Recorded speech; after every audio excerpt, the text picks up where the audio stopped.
The rain pounded down, soaking her to the bone, but Sarah kept eating because no one inside that giant house cared if she starved, and the truth of why she was really there would destroy everything. She sat alone under the big tree, tears mixing with raindrops on her face, while inside the warm mansion her boss laughed with his rich friends who would never know what it felt like to be invisible. Sarah's hands shook as she held the plastic bowl. The food inside was cold, just some old rice and vegetables she'd found in the trash from yesterday's party. Her blue dress stuck to her skin, wet and heavy. Thunder boomed above her head. She didn't want anyone to see her like this. So broken, so alone, so forgotten. But someone was watching her right now. Before we dive in, drop your city in the comments. We'd love to know where you're watching from. And don't forget to like and subscribe so you never miss another powerful story like this. Now, let's continue. Inside the huge house, with its shiny floors and crystal lights, Michael stood by the window. He held a glass of expensive wine. He was a billionaire. Only 30 years old. Everyone wanted his money, his time, his attention. But right now he couldn't look away from the window.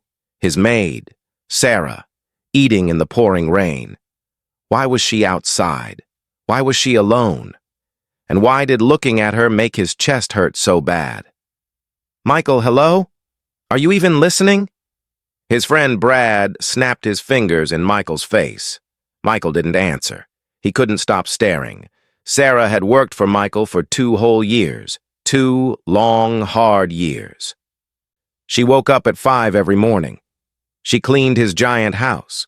She made his bed with the silk sheets. She cooked his meals. She washed his fancy clothes. She scrubbed his floors until they shined. He'd never once asked her name. Not once. To him, she was just there, like a chair, like a lamp, something that existed but didn't matter, until tonight. The rain fell harder and harder. Sarah finished eating her cold meal. Her shoulders shook.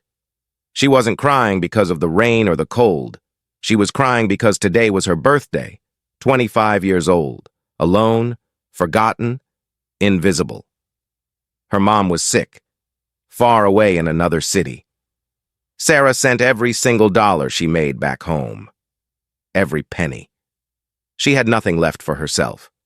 Not enough to buy a birthday cake. Not enough to buy warm food. Not even enough to buy dry clothes. The other maids and workers told her to eat outside today. "You smell bad," they said. "Don't come near us. Eat out there."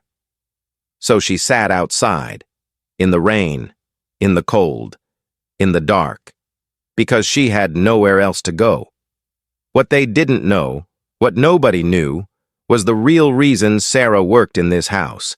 And when the truth came out, everything would explode. Michael set his wine glass down hard on the table. His heart was pounding. Something felt very wrong, very, very wrong.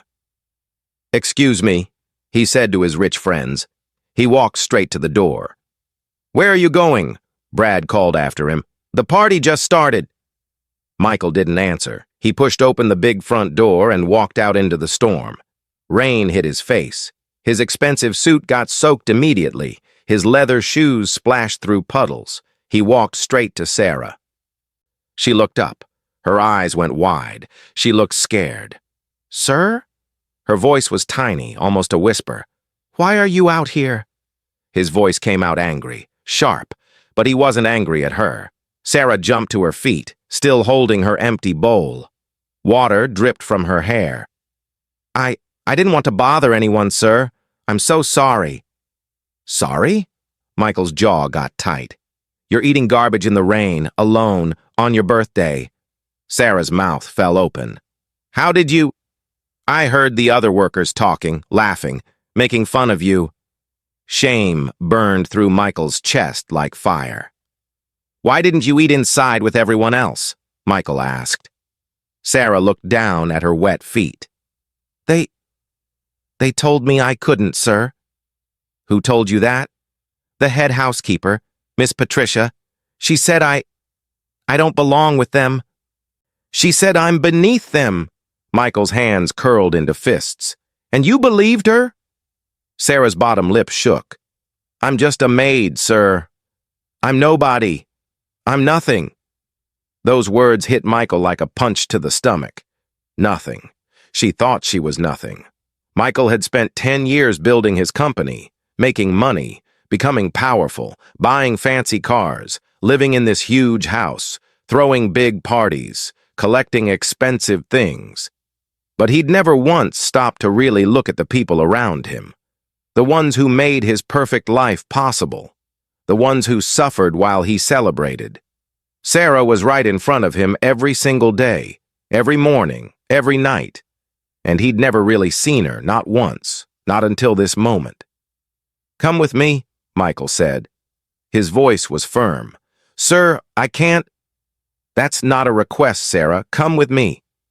Now. Sarah followed him, confused and terrified. Was she getting fired? Was he angry? Would he punish her for complaining? Michael led her inside, past the big kitchen, past the other workers who all stared with their mouths open, straight into the grand dining room where all his rich friends sat eating fancy food. Everyone out, Michael said loudly. What? Brad laughed. You're joking, right? Out, now, all of you. The room went totally silent. His friends looked at each other. Then, slowly, one by one, they stood up and left, confused, angry. But they obeyed. Sarah stood frozen in the doorway. Water dripped from her dress onto the fancy marble floor. She was shaking all over. Michael pulled out the big chair at the head of the table. Sit down. Sir, I can't. Sit down. Sarah. She sat. This couldn't be real. This had to be a dream. Michael walked to the kitchen. He came back carrying a big plate. Hot food, roasted chicken with golden skin, creamy mashed potatoes, fresh warm bread with butter, green beans, and a big slice of chocolate cake with one candle on top. He put the plate down in front of her. Sarah stared at it. Tears filled her eyes and started rolling down her face. It's your birthday, Michael said quietly. You should eat like a person, like a human being who matters. Sarah couldn't talk. No one had ever done anything like this for her, not once in her whole life. I don't understand, she whispered. Why are you being nice to me? What do you want? Michael sat down across from her. For the first time in years and years, he had no smart answer, no business plan, no clever words. Because I've been blind, he said slowly. And mean, and selfish, and cruel. Sarah shook her head fast. No, sir, you've never hurt me. Yes, I have. By ignoring you, by acting like you don't exist, by letting other people treat you like garbage, by living in this house every single day and never once asking if you were okay. That's cruel, Sarah. Sarah picked up her fork. Her hands still shook. She took a small bite. The food was so warm, so good. She almost started crying again. Why do you send all your money home? Michael asked. Sarah looked surprised. How do you know about that? I sign your paychecks. I know you keep almost nothing for yourself. She nodded slowly. My mom is very sick. She needs medicine, lots of medicine, and the hospital bills keep coming. I'm all she has left. My dad died when I was little. I have to help her. What about you? What do you have? Sarah tried to smile, but it looked so sad. I have a job. I have a place to sleep. That's more than a lot of people have. That's enough. No, Michael said firmly. It's not enough. It's not even close to enough. Over the next 2 hours, they talked. Really talked. Michael learned about Sarah's childhood, her dreams, the things she'd given up, the loneliness she carried every single day. She'd wanted to be a teacher, but her family couldn't pay for college. So she worked, and worked, and worked some more. She sent every penny home. She hoped that maybe someday things would get better. But they won't get better, Sarah said quietly, staring at her empty plate. This is my life now. Forever. I accepted that a long time ago. What if it didn't have to be forever? Michael asked, leaning forward. Sarah looked at him with tired eyes. What do you mean? I'm going to pay all your mother's medical bills. Every single one. Sarah's fork fell from her hand and hit the plate with a loud crash. Sir, I can't accept that. That's too much. You can accept it. You will accept it. And I'm also going to pay for you to go to college. Night classes, weekend classes, whatever you need. Why? Sarah's voice cracked. Tears streamed down her face. Why would you do this for me? I'm nobody. I'm just a maid. What do you want from me? Michael leaned forward. His eyes were serious. Because tonight, I saw you eating in the rain like you were worth nothing, and I realized something terrible about myself. He took a deep breath. I've spent my whole life chasing money and power and things that don't actually matter. And I've completely ignored the people who do matter. The people who are right in front of me. Sarah covered her face with both hands and cried. Not sad crying. These were different tears. Relief tears. Grateful tears. Shocked tears. Tears that came from years and years of being invisible, of being treated like trash, finally being seen by someone. I'm just a maid, she said again through her tears. No, Michael said strongly. You're a daughter who gives up everything for her sick mother. You're a woman with big dreams who never gave up, even when life got so hard. You're a person who deserves respect and kindness and a real chance at life. Sarah looked up at him. Her eyes were red from crying. Thank you, she whispered. You don't know what this means. You can't possibly know.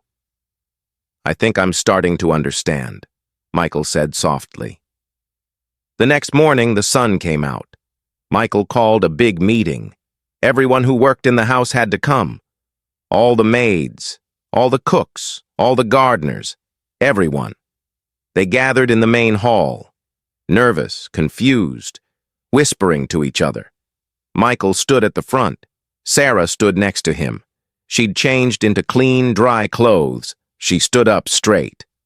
I want to introduce someone to all of you, Michael began. This is Sarah. She's worked here for 2 years, and until last night I didn't even know her name. I'm ashamed of that.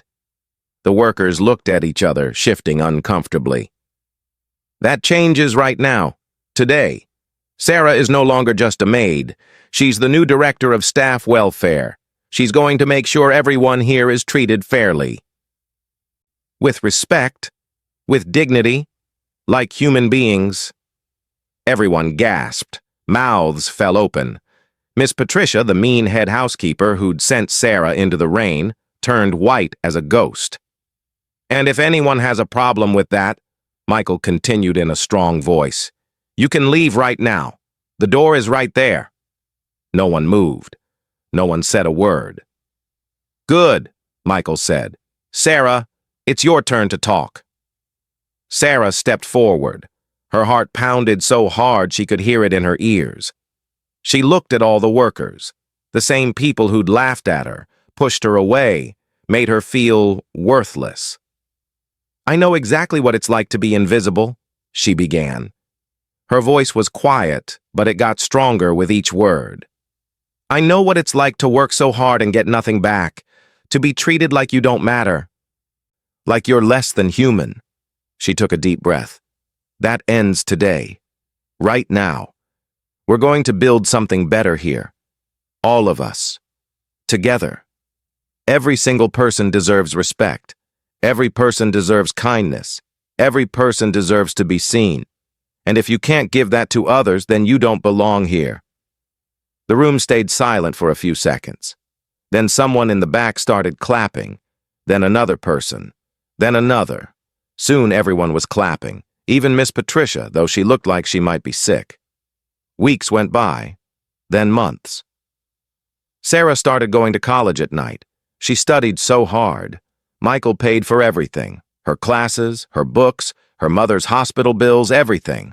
But more than the money, Michael himself changed completely. He learned the names of every single person who worked for him. He asked about their lives, their families, their problems, their dreams. He made better rules for workers. He paid them more money. He treated them with respect. And he did all of it because one rainy night, he saw a girl eating alone in a storm, and his heart finally woke up. One day, 6 months later, Michael called Sarah into his office. She walked in, smiling. She was doing great in school. Her mom was getting better. Life was finally good. But Michael looked serious, worried. "Sit down, Sarah. We need to talk." Sarah sat. Her smile faded. "What's wrong?" Michael held up a folder. "I was going through some old files, background checks from when you were hired, and I found something strange." Sarah's face went pale. Her hands started shaking. "Your last name," Michael said slowly. "It's not really Anderson, is it?" Sarah closed her eyes. A single tear rolled down her cheek. "No," she whispered. "It's not. Your real last name is Morrison, Sarah Morrison." Sarah nodded, unable to speak. Michael leaned forward. "That's my mother's last name, before she married my father." The room went completely silent. "Sarah," Michael's voice shook. Are you my sister?" Sarah looked up. Tears streamed down her face. "Half-sister," she said quietly. "Your father had an affair with my mother 25 years ago. When my mother got pregnant, he gave her money to go away and never tell anyone. He made her promise. He threatened her. So she left. She raised me alone. She never told me who my father was until she got sick and knew she might die." Michael stood up fast. His chair fell backward. "That's why you came here? That's why you became a maid in my house?" "I just wanted to see you," Sarah cried. "I just wanted to know my brother. I wasn't going to tell you, I swear. I didn't want your money. I just wanted to be near family, to feel like I belonged somewhere, to someone." Michael walked around the desk. He knelt down in front of Sarah's chair. Tears ran down his face, too. "Why didn't you tell me?" "Because I was scared," Sarah sobbed. "Scared you'd think I was lying. Scared you'd hate me. Scared you'd throw me out. And more than anything, I was scared that you'd be just like him. Our father. Cold, mean, caring more about money than people." Michael grabbed her hands. "I was like him, Sarah. I was exactly like him. Until you showed me a different way. Until you showed me what really matters." "I'm so sorry," Sarah whispered. "I should have told you." "No," Michael said firmly. "I'm sorry.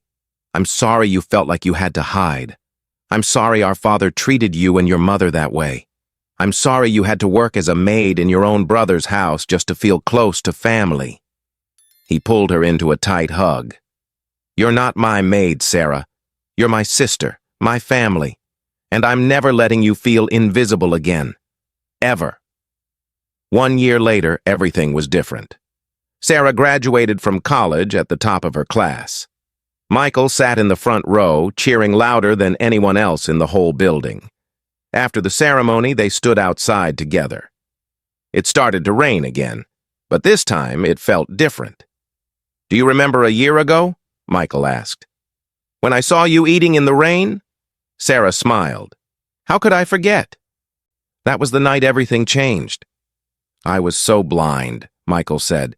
"I had everything, but I saw nothing. I was becoming just like our father, cold, selfish, caring only about money and power." "But you changed," Sarah said. "That's what matters. You saw me, really saw me. And in doing that, you saved both of us." Michael looked at his sister, his real family, standing next to him in the rain. "You know what the saddest part is?" he asked. "I thought having money and power meant I had everything, but I was empty inside. Completely empty. I didn't even know it until that night." Sarah squeezed his hand. "Money can buy a lot of things, but it can't buy the thing that matters most." What's that? A heart that beats for other people. A heart that sees pain and wants to help. A heart that knows everyone matters, not just the rich and powerful. Michael smiled. You taught me that. You, eating in the rain, alone on your birthday. You woke up my heart, Sarah. You saved me. And you saved me right back, Sarah said. They stood together as rain fell around them, but they didn't run inside. They didn't hide. I promise you something, Michael said. I'm never going to let anyone feel invisible again. Not in my house, not in my company, not anywhere I have influence. That's a big promise, Sarah said. I know, but it's one I'm going to keep. Because of you. Because you showed me that the most important people are often the ones we don't see. The ones we walk past every day without noticing. Sarah smiled through happy tears.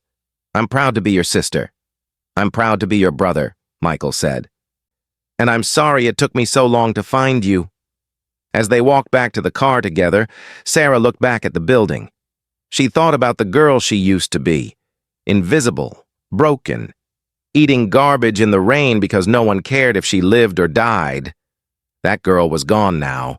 In her place stood a woman who'd found her family, her voice, her worth.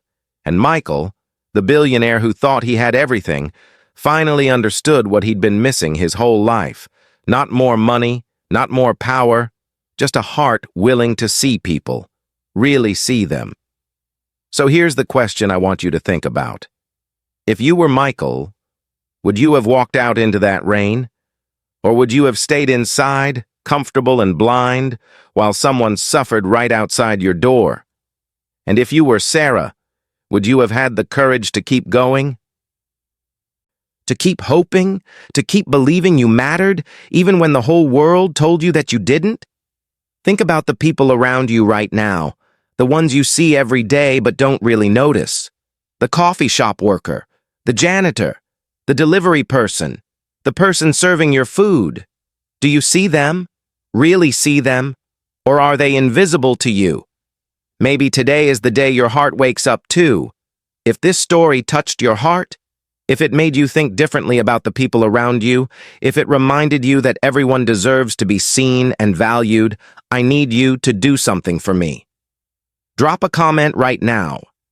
Tell me, have you ever felt invisible? Or have you ever helped someone who was suffering in silence? Your story matters. Your experience matters. Share it below. And if you want more stories that will grip your heart and change the way you see the world, hit that subscribe button right now. Join the Emotional Stories family. Click that bell so you never miss a story that could change your life. Because sometimes all it takes is one moment, one person eating in the rain, to wake up everything inside you. I'll see you in the next story. Until then, remember, everyone you meet is fighting a battle you know nothing about. Be kind, be aware, and most importantly, be someone who sees people. Subscribe to Emotional Stories. Let's change the world together, one heart at a time. See you soon.